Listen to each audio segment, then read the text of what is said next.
All right, what's up, everyone? Welcome back to the show. I'm Corey. Nathan here. Welcome to the Rising Entrepreneur Podcast. Yeah, on this show, we interview entrepreneurs and industry experts from around the world to bring you actionable strategies and advice that you can use to start and grow your business. And if you're new here, please consider subscribing. You won't want to miss the 2 episodes we're going to be releasing every week with just awesome content for you.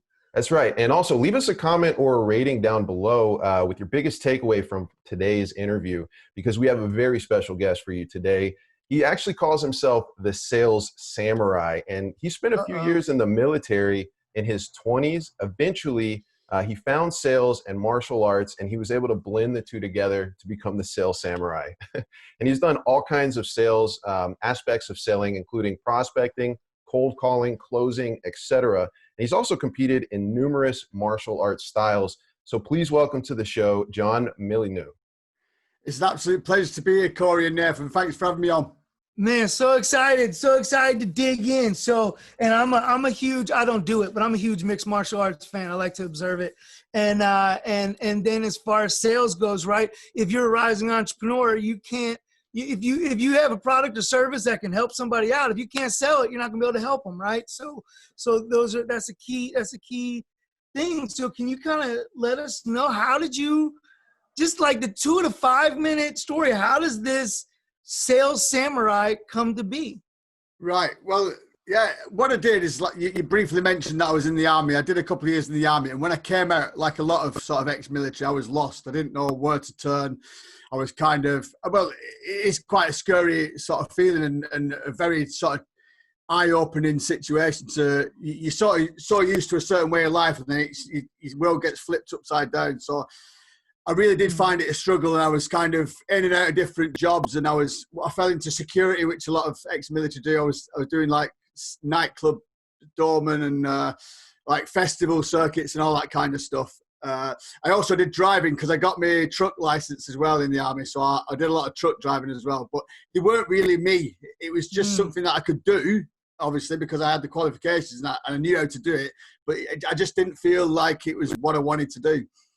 And then I kind of stumbled into the world of sales I was training to be a karate instructor. So how the job worked, or the instructor, how you got that training, you got the training free with the other qualified instructors. So the other first and second dans were teaching me. But in the process, I was knocking on the doors. So I was in the streets, knocking the doors and signing people up to their classes. So it was kind of that kind of situation. So I did that for years. I was dedicated, because one of the things I did actually get from the military was this sort of raw dedication and grit and determination. So I wasn't going to give up. I was getting that black belt by hook or by crook. So I knocked the doors for like 4 or 5 years solid, which is, if you look into anybody that does door-to-door sales, like a lifespan of a door knocker is probably about 2 or 6 months tops. They never go on for like years of it. So. Right. When they always say that's the best, door-to-door is the best sales education you can get, right? Because you got to go from completely cold to the sell. And it definitely builds that thick skin, because you're going to be told no and get the door slammed in your face over and over and over. I'm absolutely immune to any kind of rejection or not. No, it's just a yes that's not quite ready yet. That's funny. Yeah, that's true. That's true. So and that's, it's interesting though, because like, so did you always have that attitude? Because it's really interesting on the other side of that. The people that are afraid of that, the people that are afraid to knock on doors and make cold calls, right? They hear that like, well, no, it's just a yes. But then in their stomach, like, yeah, but I hate hearing no. So like, do you have any advice, or were you always like that? How does somebody get from that super scary to, it's just a yes that hasn't happened yet? No, Nathan. I think anybody, we're all human and we all have feelings and we all have emotions, and nobody likes, I don't love rejection, or I don't love to hear no. Do you know what I mean? Nobody does. We're all the same in that respect. You just build an immunity to it, don't you? That's the thing. I don't care anymore if somebody says no. I just go right on to the next one, because sales is a numbers game, isn't it? So you're only going to hear so many no's before you hear that yes. So once you get your head and you're sort of immune to it, then the world's your oyster with it. Yeah, that's a good point. It's really about the judgment of the no, right? Because you kind of have to start to expect that you're going to get no's and be okay with them. And if you judge them as a failure, then it's going to become very difficult. They're going to pile up, and then, it's going to kind of become defeating. And like you said, most people only last in a job like that a couple of months tops. But when you can really, sort of separate yourself from the no and realize it's just part of the job, it's a numbers game. If I get through enough no's, I'll get some yeses. Then I kind of guess it makes it a little bit easier, right? Absolutely. And the skill is taking them from that no, not taking that no for an answer and like trying to mold them into a yes. That would be the skill, I would argue, of selling for sure, right? Because then now you're addressing objections and all that type of thing. Absolutely. Yeah, So going from that no, so you get that first no, and you understand, like, so for me, when I hear that first no, because I struggle with it, when I hear that first no, I go, okay, they just don't understand it yet. They don't have enough context to understand where I'm coming from, and I haven't said the right thing to grab their attention and get them to, lean in or whatever, right? So that first no isn't even necessarily rejection. It's just like, hey, I was doing something else, I was somewhere else. No, because I'm not with you, right? What happens when you get that first no? How do you start making that transition from a no to a yes? Well, you have to dig deep, don't you? Because, like you say, it could just be a genuine no because they don't see the value in what you're offering. So it could be a genuine, I'm not interested, and there's not a lot you can do with that. But if you see a spark, or you can see some genuine interest, but there's something sort of underlying that they're not. A lot of the time they'll say, I can't afford it, need to speak to somebody, need some time. Those are the common objections, but you might find that those are just a mirror. Do you know what I mean? If you dig deeper, it could be a more underlying objection or a reason. So you have to kind of sort of get to know them and dig deeper. You need to build that trust and like factor. That's the main thing you need to do. Build that rapport. So once they like and trust you, they'll open up a bit more and you'll find what the real reason is. So, all right. So John, so you were doing door-to-door sales as a karate instructor. And then did you have to do it that way forever, or was there a point at which you employed other tactics? No, I mean, well, it came to the stage where I didn't have to do the door knocking anymore. I was teaching full-time classes. I had 4 separate classes that I taught over the week, but it wasn't making me a living. So that's where I had to kind of, like I say, I got what I wanted to achieve from it. I got the black belt, but there was no way I could make it work for a living, unfortunately. Right. So that's when I threw the towel in. Lots of people can't. I mean, a lot of people do my sites, but it's a lot of it. Even the ones that are teaching classes, they don't tend to do it to make a living. It's just more of a hobby, isn't it? It's very difficult to make it work full time. Look, even some of the professional MMA coaches aren't full time, right? They do it because they do it because they love it, right? And you're right about that. And it also brings up an interesting point too, though, is like the sales and the fulfillment side, right? When you're selling something, if you're on the making money side of business, there's more money. It's easier to make a living. As soon as you become the karate instructor, it's like, well, you're a cost on this whole operation. How cheaply can we pay you to do this thing? Because that's how the business works, right? And so when if you're struggling and if you're in a job right now and you want to elevate or whatever, and you're like, man, I just need to make more money. This isn't taking care of me. I'm not making my livelihood. Sometimes you need to just try something totally different. Sometimes you need to look at your organization and be like, how can I get on the revenue generating side of this business? Because they'll be a lot happier to pay you money on the sales or marketing side than they will on the fulfillment side, whether it's karate instructing or customer service or any side of fulfillment of the business. So just kind of want to throw that out. That's a good point. So, all right. So John, take us back. Like, what's the next step, man? So you've done your you've done the karate stuff. You got your black belt, which is what your ultimate goal really was, right? And then you decided to move on. What was the next step for you? Well, again, it was kind of a windy road. Again, once I came out of that and I realized that wasn't going to work, I sort of fell back into the monotonous of the 9 to 5 and the laboring, like working on building sites, and I just hate it. I'm at the stage, I've just turned 40 and I don't want to be doing back-breaking work on a building site. It's not me anymore. It's not so bad when you're 18 or 20, but all that sort of stuff, it's not my bag anymore. So I just thought, right, well, I need to pursue sales because that's where it's at. I've done a lot of studying. I've done courses. I've done Cardone University. I've been studying all the books. Even psychology of selling. It's definitely there. That's where my foundation is now. So I can't avoid it. So I went back to door again quite recently in the last sort of 12 months it was, and I was doing really well selling windows and doors. I don't know if you don't have double glazed windows over there, do you? But we sell double glazed windows and doors over here. And I was doing quite well at it, selling conservatories, like 13 grand conservatories, and that's cold calling as well. So wow. that's not bad. So I was doing that, and it was going okay. But then COVID hit, and I couldn't do it anymore. So the government put a stop to it. Yeah, I imagine they don't want you going door to door, during a time like that. Yeah, that's rough, man. So how'd you pivot? What have you been doing since? Well, funnily enough, I just jumped back on the phones. So I'm just doing, it's kind of high ticket, if you want to put it that way. I don't really know. I don't really like that terminology, but basically it's like $4,000 courses that we're promoting or selling. We could do like 1K as well. So between 1K and 4K investments to teach people to run their own Amazon stores, basically. Okay.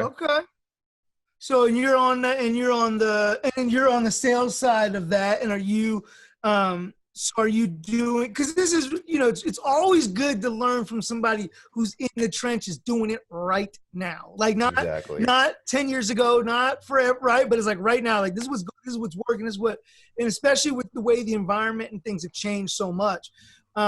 So you're teaching courses on how people can start up on Amazon, which is we need ways to make money from our home now, right? Yeah.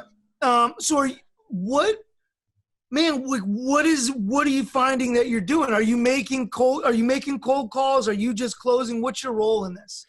No, luckily I don't have to. We have a system in place where I don't have to cold call. I'm just getting calls booked. I open my calendar for however many I want to do. But what I do is I kind of have a mixture of sales calls and podcasts now. So I do podcast guesting, but I also do my own show as well. So it's a kind of a mixed bag of guesting, sales calls, and doing my own episodes as well. Well, this is interesting, man, because the skill set like that you're embodying right now and leveraging, I think, is something that a lot of people, if they could do it effectively and efficiently like you're doing, they would get themselves out of whatever trouble they might be in right now, right? Being able to get someone on a phone, I mean, I understand you're getting the interviews booked for you, which is great, but getting them on the phone and then being able to convince them to buy something for $4,000, right? That's not easy. So like, is there a couple of tips or some strategies that you could give us for actually making that call to turn a prospect into a sale? Absolutely. You've got to make them see the value in whatever it is, whatever that product or service. I mean, I speak to a lot of coaches, and the amount of coaches that have these offers but they don't believe in themselves or the ability to sell. So that's going to cause you issues. You might be the best coach in the world, but if you've done a course and you don't believe in it 100% or your ability to promote it, you're going to be struggling. So you have to believe in the product, even if you can own it's even better. If you own it or use the product yourself, that's even better. But you have to really believe in it, and that will straight away, that conviction will show in your prospect. They'll see that straight away. This guy believes what he's talking about. Not only that, you have to be genuine as well, 100% genuine and caring for them. You can't fake that. If you genuinely care for somebody, you want them to do well and you want them to make this business work for themselves. You can't fake that. That's really good advice, man. I think that's something actually that nobody in sales really talks about, but it's probably some of the most important stuff, right? Because it's not sexy, it's not flashy. Believe in yourself and the product and be genuine. Like, okay, thanks. But it's true because, like you said, that belief, it naturally will transfer through the conversation to the other person. How can anybody buy something from you if you don't actually believe in what you're selling, right? And they're gonna sense that. So well, when you care, it's there. Like what you're saying, when you genuinely care about for this particular product, you're saying their success in a thing, but whatever you're selling, if you genuinely care about the outcome of the person, right, then sales is almost a service, right? Because because when you're trying to get them to understand the value of the thing, you're trying to understand, how does this thing fit into your life? How does this help you get the goals that you're trying to achieve? And if it doesn't, then it's harder to sell, right? But if it does, then I don't know. So what do you do specifically to try and get them to understand? I mean, I use Socratic questioning. What do you use to sort of get them to understand the value of the thing you're selling? Well, what I do is I'll explain all the benefits, all the features, exactly what you're getting. The fact that who we work with is top of his game. He is pretty much the dog's dinner at it. You know what I mean? I think there's only like an handful of people. But put it this way: his Amazon store makes between 100 and 200K a month. So he is top of it. Like, so there's that. Obviously, that helps. You know what I mean? Because his name helps, doesn't it? Well, look, real quick, like we're not a prospect, but you're selling it right now just because it's clear how much you believe in this guy's ability, right? Like, it's obvious that you believe in this product. And I think that's just a great example. Like, for every salesperson out there, if you can't believe in what you're selling, you know, you're gonna be in trouble. And I love what you said. Also, own the product if you can. Actually, be a user and a customer of the product as well, because then you'll know it on a much deeper level, and you can explain that value. Exactly. If you're a BMW car salesman, you're not going to rock up in a Ford Focus or a Mercedes, are you? It's not going to look well, is it? So if you're a BMW car salesman, you want to be driving around in a fat BMW, don't you? Yeah. One other thing you said there too that was interesting was leveraging social proof, right? In this situation, this guy is the top of right, is the top dog in the market. He's the one you want to learn from. So I just think, because you said, okay, here's the features, here's the benefits, but then you're like, and then you went to automatically leveraging the social proof of this guy's story and who this guy is, and using that. And so rising entrepreneurs, that's what he's saying is, like, I let them know the features, I let them know the benefits of how those features are going to impact your life, and then what is the reason that this is different than everything else? In the case of the courses, it's this guy. In the case of your product, it might be you, it might be your process, it might be your system, it might be your technology that you have that no one else has, right? But there's and then what is the social proof? Who else agrees that this is the best? Yeah, 100%. It's like you say, it's always nice if you have got that slight bit of something different. If you can just give them something that's gives you the edge. It's just slightly different to everyone else. That's going to help. Mm-hmm.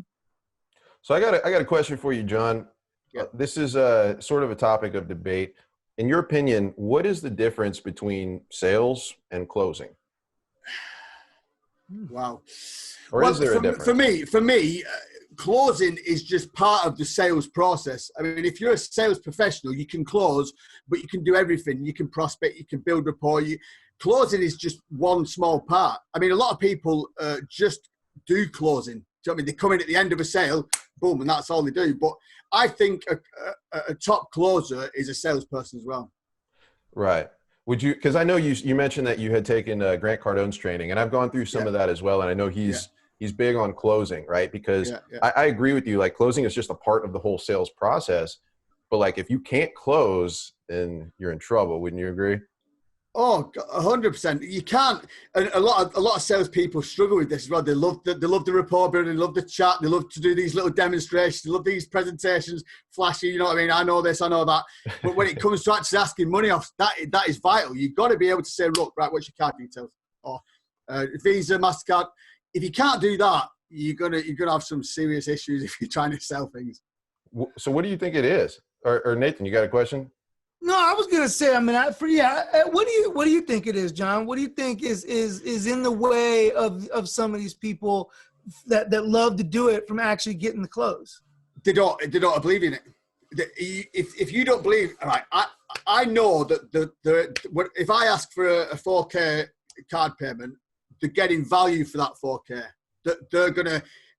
If they do exactly what we ask them to do, they follow the blueprints, they're going to improve the life tenfold. So I'm happy to take that 4K off him. I'm happy to do it because it's going to improve his life if he takes the right steps. Or hers. His or hers, shall I say. Right. No, that's awesome, right? And that goes back to caring for your customer and genuinely believing in the value that you're providing them. I mean, yeah, if you can't make the transaction, you know, then there's an issue with that initial belief, or possibly a money mindset type of issue. I know some people deal with the fact that they just really can't actually have a relationship with money until they deal with what they think about money. What are your thoughts on that, actually, John? Like, because for me personally, I've had to go through this idea that money was evil, and then I thought it was everything, and then now I realize it's a tool. Like, I've gone through stages myself. Yeah, I think money is a byproduct of success and happiness, isn't it? If you're happy doing what you do, and you start to become successful at what you do, money is a byproduct. Money is not good or evil; it's neutral, isn't it? The thing is, in today's society, we need it to get by. We need it to pay bills. We need it to buy food. So it's not good or evil; it's just a necessity. I like that money is neutral. It definitely is, and it definitely is neutral, and it definitely is a necessity, and it always has been. It just wasn't always in paper bills or digital numbers. It used to be clamshells or trading what I had with what you had. Yeah. If you didn't have what I needed, then it made the trade really complicated, because I had to go down the city and find somebody who had what you want anyway. So money makes it in a lot of ways easier to trade and exchange our value for the value that we want. And you said that you were doing construction sites and working on these job sites and doing these things that at 40 you didn't want to do anymore, but they make you money. And like, I understand that, because I have a flooring business and has me on construction sites, and I make good money at it, but it's not what my best value to the world is, right? It's not my truest life doing this thing. And so I forgot what the heck I was talking about. So, but right there, that's live and in color. But I'm relating to what you're saying about that, and climbing into something that you love to do, right? And that you feel like you're called to do. So you're doing the sales. What's next for you, man? Like, you're doing this thing now. You're selling these courses. You're live in the trenches. You can sell door to door. You can sell over the phone. You can sell physical products like doors and windows. You can sell digital products. What's next for you in your adventure as a rising entrepreneur? Wow, that's a good question. I think what I'm actually looking into now at the moment is it's only a kind of a small scale thing, but I've done a basic sales course. I'm just putting that together now. So it's not going to be like thousands of dollars or thousands of pounds or anything like that. It's going to be really affordable, just some nitty gritty basics. Because I think anybody, especially if you're a bit new to a business or something, you want to get, even if it's just a limited sort of skill set when it comes to sales. So that's the idea. It's kind of, but it can work for seasoned sales as well. That's the beauty of it. It's going to appeal to people that have done a bit and brand new to it as well. So that's the idea. So I'm looking at doing that at the moment. My podcast is a big focus. I love it. I think it's key to what I'm trying to do. It gets my voice out there. It helps me build my brand. I get a lot of connections, especially with you guys over there. Thanks to the States, because I'm getting more listens out there than I am over here. I don't know what that is, but we seem to be getting more downloads over there. So thanks, USA. But yeah, that's kind of my ideas going forward. In coaching, I do offer sort of sales training, so people can do like an icebreaker or do like an half-hour icebreaker with people to see if it fits. That's the idea of it. It's a free half-hour session to see if I can help you. If not, then we just say, oh, well, I can maybe put you onto something else or guide you in the right direction. But it's just a good way to see if I can actually help people or not. Okay, so in the future, you want to take the sales experience that you have and being in the trenches and turn that into being able to help both beginners and seasoned salespeople elevate their sales. And you're doing through courses potentially, and also through your podcast. Is that right? Absolutely. Those are the sort of what I've got projected in the near future. Eventually, I do want to do a sales samurai book as well. So that would be hopefully another thing to look into as well. But no, I love that. I love that. So let me ask you, like, so are you really enjoying doing the selling the courses? Like, what do you like selling the most, or does it matter to you, right? Because you're selling 13,000 doors. I know there's a lot of markup in doors and windows, and like, I don't know, like, what is it that does that even matter to you what you sell, as long as you believe in it? Oh, wow. That's a good question. And I do prefer to sell certain things than others. I mean, what I'd really like to do, one of my goals, I didn't mention this, is because obviously I'm passionate about the martial arts and stuff, so would be to sell training weapons or weapons, martial arts weapons. If I could sell them, that would be a dream of mine. But that's something that would have to. I'd probably take years to get something like that set up. I don't really know how I'd even start, but that would be like a hobby. I'd say hobby. Huh. So that's interesting, you know, and you know, it's really interesting because there's some resistance that I feel there from your belief system as to what you can and can't do, right? Because you've seen, but it's not right or wrong. It's just interesting. Nathan's about to go deep. No, it's just. No, I think I know what you're saying. The only resistance that I'd have is I think I'd have to have a nice inventory to even get something like that started. And I haven't got that. I've got a few of my own toys, if you want to put it that way, but I wouldn't nothing I could set up my own sort of martial arts weapons business. So that's definitely a plan, but I'd say it's not going to happen in the near future. So. No, it's good, and I just admire that, and I just want to honor when you've got something that you're like, man, I'd love to do this, but it's not until the future. Like a good exercise is like, but what if I had to do it in the next 6 months? What if I only had 6 months to make it happen? What would I have to do? And just, you know, and just kind of ask yourself questions, not you specifically, John, but if you're out there and you've got this thing, because, you know, like I talk to Devon a lot, Devon Brown, and he talks about, you know, heart goals and soul goals. And when I tell him I'm going, this is what we're planning and we're going this direction, and he'll be like, yeah, man, but like, I know who you are and I know what you're about. Are you following what's true to your heart, right? And so if you feel like there's something that you want to do down the road and be like, man, that would make me so happy, and that would be, and I don't know how to make money and I don't know what I'm going to do, but once I have enough money, I'm going to do this thing. Anytime you're like, once I have this in order, I'm going to do this thing. That thing is calling to you and wants to be in your life now in some way or another, so that it can feed that passion and that drive that's at your core. So that's not necessarily you, John. That's just to anybody who has that drive. If there's something that I want to do, I'm not quite ready for it. Well, how can you take a piece of that and get it into your life? Because the universe, God, whatever you believe, is calling you and directing you to that thing. So it's just something I want to bring up. No, I totally agree with you. But I think for me, it's kind of the hesitancy of it is because I'll be going from, I won't just be sales specialist anymore. It's going into business ownership, that isn't it? And I haven't studied enough of running a business. So that's that kind of transition that I'd have to look more into, I think. Yeah, that makes a lot of sense. Yeah, that's strategic. Yeah. That's strategic. It's smart. Yeah, smart and strategic. And it's a good differentiation to understand the difference between, like you said, being a sales professional and then having to do everything to run a business. Massive difference. It's a big difference. And so the language to yourself is, I'm also open to doing a martial arts training and weapons business. But I'm not sure how that's going to work yet, because what that does is allows, because if you say I'm not looking till later, it just pushes your what is it, articulating activator system, RAC, right? That's that bro science. I don't know. It's your goal syncing, right? Your reticular activated system in your brain is what filters. It's the thing that when someone yells fire, you go, ooh, or someone says your name, you pay attention. It's why when you buy a certain car of a certain color, you see that car, that color all the time.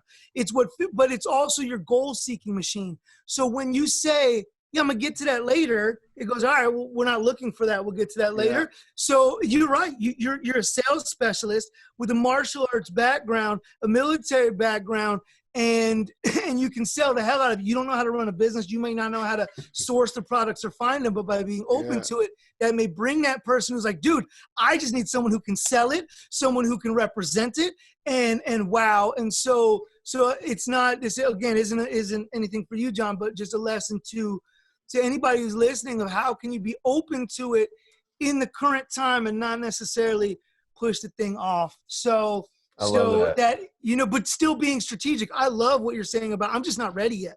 I'm not ready for all of it yet. Knowing where you are and being honest with where you are is the only way you can get to where you want to be. So I don't want to discount all that, because I think that is the number one, because you have that foundation. you can talk about looking in the future, but that number one foundation is making sure that you know what you're capable of, what your strengths are, and moving forward from there. Yeah, and I'm also a believer in not trying to do too many things at once and grow too big too quickly. It's a gradual thing. It's like 100%. You say, when I'm ready and I feel like I'm confident enough to take that direction and things are going well and I've got the contacts and I can get the supplies or whatever it might be. Yeah, I'm just not ready for that yet. So John, awesome. I think I caught you say something about an invention you were working on. Did you say you had an invention? An invention? Yes. Oh, I must have heard you wrong. I thought you said you were waiting because you had an invention for a martial arts like weapon. I thought that's what you said, but I guess I heard you wrong. No, I mentioned that I have got a little selection. I've got some like little toys that I have here, but it's never going to start. Oh no, I thought you were working on something new. Okay, never mind. I heard you wrong. No. My bad. The only thing I do with regards to my Sales Samurai channel, it's still in fledgling stages, but I'm going to be doing demonstrations and sales tips at the same time because I started off doing 60-second sales tips, and the idea originally was to do my Sales Samurai channel was going to be like demonstration martial arts and separate videos with sales tips. But now I'm going to yin yang it again and do sales tips tied in with sort of. So I did one the other day, and it was about prospecting or something, and then I did some nunchucks, like basic nunchucks, and then. So I'll do like self-defense. I might do strikes, different like open palm strikes or self-defense, but doing sales tips and advice in the videos as well. Dude, I think that's really cool, actually. Yeah, for sure. It's entertaining and give a different look as to dude. That's really cool. Well, the reason I thought that is because there's so many hundreds of millions. Well, if you look at martial arts on YouTube, there's thousands of them. There's thousands, and same with sales like gurus or tips but the two of them I'm thinking is quite unique. It's quite different. So that's my angle on it anyway. Yeah, no, 100%. That's all what building a niche for yourself really is by taking the best of two worlds and marrying them together in a way that's completely unique. That's nobody else is doing. And on top of that, you being you makes it the most unique of all. But like, I've definitely never seen anybody marrying those two industries together. Not personally. But when I haven't seen it actively, I will say that Chet Holmes, right, who has the Sales Machine book and is one of the just brilliant sales and marketing strategists. But he just said, and it's interesting because you have a similar thing. But he said becoming a black belt in karate isn't about doing 1,000 moves. It's about doing like 12 moves perfectly, right? It's about pig-headed discipline to do the thing. So he took his, and just like you said in the military, like that's what got you through the sales. You learned sort of a pig-headed discipline, a rough skill. But I'm gonna get it done. And he just said that was, he didn't do it actively, but he said that's what allowed him to do his sales and to do his thing well, was the discipline that he got from martial arts. So I'm saying that's sort of an origin of it, but now you're bringing it to a whole new level by actively throwing in, actions and entertainment with the advice, because everything is learned better with entertainment. So I'm really excited I haven't seen it or heard of it. And I'm really excited to see what you do with it, man. Yeah, for sure. Like I say, it's only in fledgling stages, and I've only done a couple of videos yet. But watch this space. That's cool, man. That's well, awesome. Nathan, you want to jump into to the Perils and Pearls? Yeah, man. So you talked earlier about the winding road that you went on to get where you are, right? And we have this thing called Perils and Pearls. And on the broken road to becoming a rising entrepreneur, you've traveled a winding road that no one else has been on, and you've uncovered or fallen into perils and pitfalls that we haven't seen yet. And in the darkness of those perils, you've uncovered pearls of wisdom to help you get out of that situation and level up. And whether or not your pearl can help us avoid the situation or get out of it, what we'd like you to do is think about the biggest peril you've come across in your entrepreneurial journey and a pearl of wisdom to help us either avoid it or get out of it. Right. I've actually heard quite a lot of people say these as well. And it for me, there was two main hurdles that I found I had to overcome. The first one was self-doubt. And that's, why even bothering doing this? You might as well just stick to your day job. You're never going to make it, blah, blah, blah. That sort of self-talk, self-doubt sort of thing. That's the first one. that I had to get over, and just start believing in yourself. I'm doing this for a reason. I can do this. Positive self-talk. There's nothing more important than telling yourself positive things as much as you can. The other one is the haters or the doubters. Just ignore them. People are going to tell you you're wasting your time. You're never going to do that. Why are you doing sales? You're never going to sell any money. You're never going to make a living doing that. You hear that kind of thing all the time. The amount of entrepreneurs that I've heard say the same thing, you're always going to get the people that don't want you to do what you want to do. They don't want you to live and achieve your goals. They don't want you to live your dreams because they're not doing it. They're happily stuck in their rut day to day, doing the monotonous shit that they do. Sorry, monotonous things. But don't let that stop you. I like that. That's big, man, because yeah, it's just big, and we can't. I don't know. Yeah, no, it's really important because you talked basically about doubt both internally and externally, right? And this is what every person deals with. And I think in sales specifically, again, we were talking earlier about building a thick skin. Like you have to be able to take no's, you have to be able to address objections, you have to be able to have difficult conversations. And if you're doubting yourself or you're believing the external doubt that's being put on you, like you'll never be able to make it through those difficult times, right? And so for like the self-doubt, the positive self-talk, I mean, what are like I know about positive affirmations and I know about looking in the mirror and like, you know, I'm amazing, I'm good, we're gonna do this today, right? And pumping ourselves up. Like, what did you do to sort of quell that self-doubt, that internal talk that you had? Well, yeah, affirmations is a good one, actually. You kind of touched on that. Like a lot of Brian Tracy stuff and that, like, I like myself, I can do this, that type of stuff. Doing that, saying that to yourself every day, like first thing in the morning, it works. It definitely does help. But I also like just not, because it's so easy to sort of slip into this mode of taking yourself too seriously or taking business too seriously. I quite like to just step back and laugh at myself or just not take everything too seriously. I don't really like this, you see it all the time on social media. Grind. No play, all work, no play. You know what I mean? You got to, if you want to be an entrepreneur, you got this. And I get it, but you've got to have that downside as well. And that you got to enjoy yourself. You got to designate time in your day to just relax or do something that you enjoy. Yeah, that's really important, man. I think in this season of hustle and grind, thanks to Gary Vee, it has sort of warped a lot of entrepreneurs' minds into thinking that if they're not on all the freaking time, then they're not being successful or they're not going to be successful or they're not doing enough, right? And like you said, it has its time and its place. And there's certainly times when you have to be that way. But if you can't take yourself, a little less seriously and step back every once in a while to have some fun, to love yourself, do things you actually enjoy, then like what's the point of the business anyways, right? Like what's the point of all success? Well, I'll add to that I'll add to this conversation stream of taking time to appreciate the wins, right? Because sometimes that's the problem, right? We're as rising entrepreneurs, like trying to get to the next level. We're always striving, and so we're always like, what's next? What can we do next? And so sometimes getting self-confidence is stopping to pause and look back and be like, dang, look how far I've come from a year ago, or look how far I've come from last quarter, and celebrate that. Because like I like to work hard, you know what I mean? I like to grind, I like to take breaks too. But what happens is if I'm grinding and I don't feel like I'm achieving anything, then I wear out, right? But if I'm grinding and I'm achieving stuff, it's like it doesn't feel like a grind. So the difference can be taking time, like you're saying, and celebrate, like just take time, step back, don't just grind like, wow, what's going on? But a part of that is appreciating the wins that you've had, so you know that grind was worth it. It charges you up for the next grind because like I know Gary Vee has, grind 16, but he's also telling you sleep.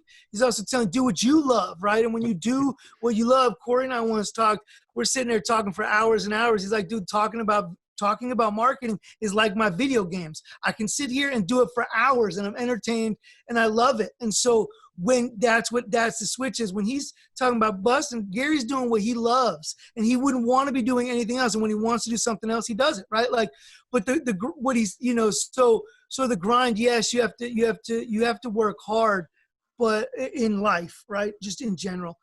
But if you take time to appreciate what that hard work did, it's going to give you the balance and energy you need to keep working hard and not feel like you're actually grinding and wearing out. Absolutely. I would definitely recommend 2 things, and that's time management, studying time management, and goal setting as well. Even if you just set yourself a couple of 2 or 3 little goals a day, if you start achieving them, it's like you just said, Nathan, you've achieved something in that day, haven't you? It's not just been a drag of a day and you've not done anything. You've got 1 or 2 goals done. Boom. It just gives you that little perk, doesn't it? That's awesome, man. That's really good advice. Yeah, and even if it's a small goal, like you say, as long as you can knock something off today, right? Just one, even just one thing. Hey, I got up and made my bed today. We are good, like.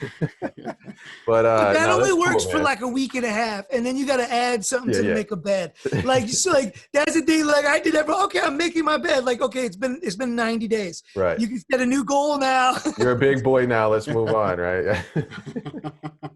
That's cool, man. Well, John, thank you so much for that. And I know we talked a little bit about your podcast, but tell us more, like what it's called, how people can find it. What are some of the things that, other than just like, the samurai stuff that you were doing? I mean, is that a separate show? You mentioned you're bringing over somewhere else. Like, explain that a little bit to us.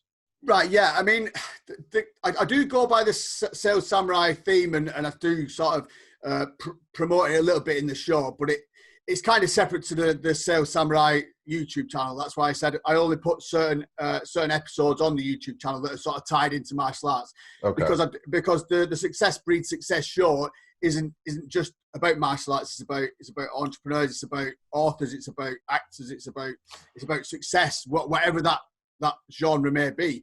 But what I've actually started to do is niche it down. And so I'm going to have themed months. So rather than just 1 week speak to a speaker, next week speak to an actor, next week speak to an author, this time my next month is going to be podcast wizards. So top rated podcast wizards. So I've got 5 or 6 podcast themed episodes, and then the following month is going to be business tycoon. So each month is a separate theme. So people following the show are going to know, right, I want to look for an author, or I want to look at some podcast guys. Then they're going to be able to find it some more easy. There's a bit more structure to it. Awesome, man. So for the Success Brings Success show, where can people find that? It's Success Breeds Success show. Breeds, sorry. Yeah, it's right. The Success Breeds Success show. It's available on most platforms. We don't even have iHeartRadio over here, but you guys have got it, so it's on there. You can find it on Apple, Spotify, I think Stitcher, and like Google and all that. Pretty much all the main platforms you can find it. Okay, awesome. And then the Sales Samurai YouTube channel, that's directly just specifically to YouTube. Yeah, exactly. It's separate. Like I say, I will be uploading the occasional episode on there, but only if it's sort of martial arts or sports related or fighting related. I mean, I've got Jack O'Halloran. He's been uploaded there. He was actually the supervillain in Superman 2. Do you remember Nod? Is it Nod? The big one. Do you remember I don't remember personally. No, you're talking about General Zod? Not General Zod. His big lump is heavy. There was 3 of them, wasn't there? Zod, the girl, and the other one, the big one. The big Russian dude with the beard. He was actually a heavyweight boxer in the 70s, a really good fighter as well. And he's also his family was linked to the crime network in the States as well, like the Italian mafia and everything. So he's a really cool guy. But his episode is on the YouTube channel because he was a fighter. So I thought, well, he's kind of associated with that, so he's in there. But I got you. Sean Cairn, and he'll be in there as well because he's Karate Kid. So anything that's kind of martial arts related, I'll put on the YouTube channel. But anything else is just strictly the Success Breeds Success show. That's awesome, man. All right. Well, just for everybody listening, I'm going to link all of that stuff down in the show notes, so that way you can get to those shows very easily. Definitely appreciate that. And then let's see, Nathan, do we have any other questions? No, man, I think this is really good, and I really appreciate your time. I know Corey's got a final question that is powerful for everybody, and I invite you to take some time and consider it. Corey? Awesome, man. Well, yeah, thank you again, John, for being on the show and talking to us about sales and all of your advice and background. Definitely appreciate you, brother. And we do have one final question for you. It's again along the lines of that Pearls and Perils that we answered earlier. but this one's more about you. It's a little bit more introspective. And I'm curious to know if you could actually like jump in a time machine and go back in time and sit with yourself 5 or 10 or 15 years ago, what is the one pearl that you would leave for yourself back in that time? Oh, wow. I mean, it's a difficult one because I think everything happens for a reason and you kind of follow a certain path eventually, don't you? Maybe I would have just gone back to myself and said, believe in yourself a bit more when I was like 20 odd or something like that. You can do the things you want to do. But apart from that, I mean, I think we're kind of all on this crazy road and you can make certain choices and stuff like that, but you just gotta live it and love it, aren't you, really? I love that, man. So no regrets. No, never. You can't live with regrets. If you're living with regrets, you're dwelling on the past, aren't you? You've got to think about now and moving forward. I think that's the pearl. I think that's the pearl, you know, and is no regrets, right? And that's all. It's going to happen for a reason. Believe in yourself is the message we all need to tell ourselves a little bit more, right? Unless you're a narcissist, and then going it back. But yeah. But I think that's just it. No regrets, and it's hard. It's hard not to have regrets. It's hard not to be like, I should have done, I could have done, I would have done, right?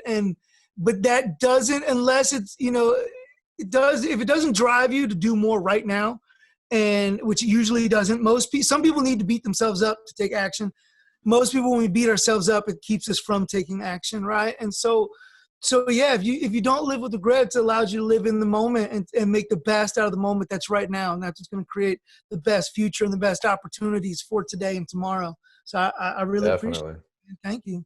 Yeah, definitely. I love it, man. John, thank you so much for the energy and just, I think that's such a good message, man, that you brought to the show. You know, like really free yourself from judgment of self and also from outside judgment. I think kind of that's like a theme. It feels like it's been kind of, you know, coming through the show, which is awesome. Life is difficult enough as it is without you beating yourself up all the time. Give yourself a break. No doubt, man. No doubt. I love it. I love it. Well, thank you so much, John. And listeners, again, please leave below a comment or a review and let us know your biggest takeaway from this episode with John. We've gotten so many just diamonds and pearls, so many pearls of wisdom that you can use. And so thank you so much for joining us on The Rising Entrepreneur. And we look forward to hanging out with you again soon. Have Absolutely. a great day. Absolutely. John, we'll catch you on the next one, brother. Thanks a lot. Ciao.